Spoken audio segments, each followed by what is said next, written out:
আপনার আমার পাশে, আপনার আমার এলাকায় দেখেন না কত মানুষ কবর খোঁজে।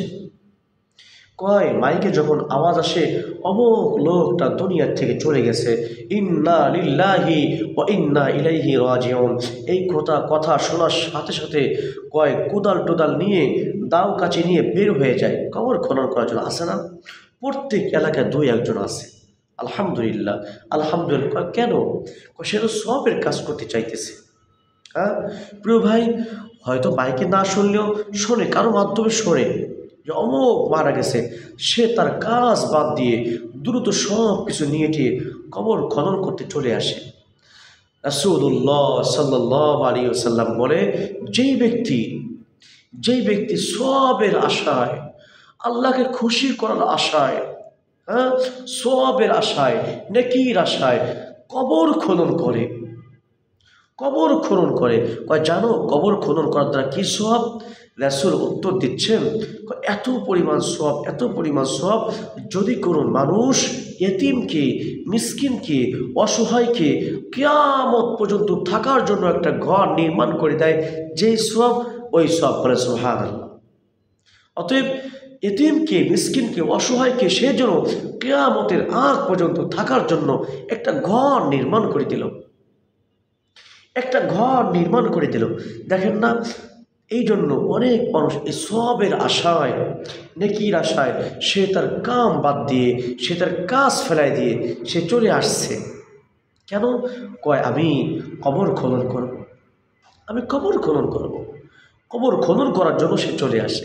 আল্লাহ তাআলা তাকে কাল কিয়ামতের ময়দানে এত সওয়াব দান করবে।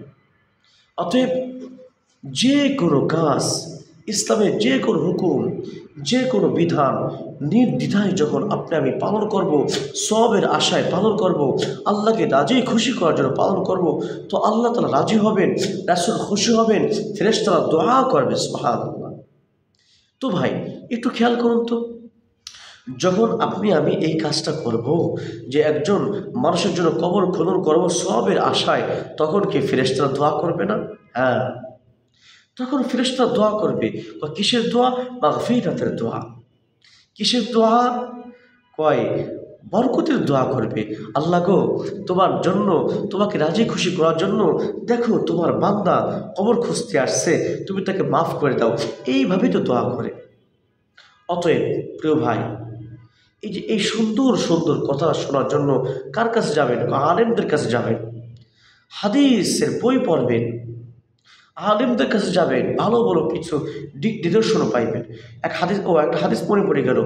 রাসূলুল্লাহ সাল্লাল্লাহু আলাইহি ওয়াসাল্লাম বলেছেন, কয় তোমরা ভালো মানুষের কাছে যাও, নেককারদের কাছে যাও, সৎ মানুষদের কাছে যাও, পরামর্শ নিয়ে চলো, দেখবা নেককার পরহেজগারদের কাছে গেলে তোমরা ভালো ভালো কিছু কথা শুনতে পারবে, যাতে তোমার ইহকাল সুন্দর হয়, পরকাল সুন্দর হয়। যে নামাজি তার কাছে যান, নামাজের জন্য আপনাকে ডাকবে।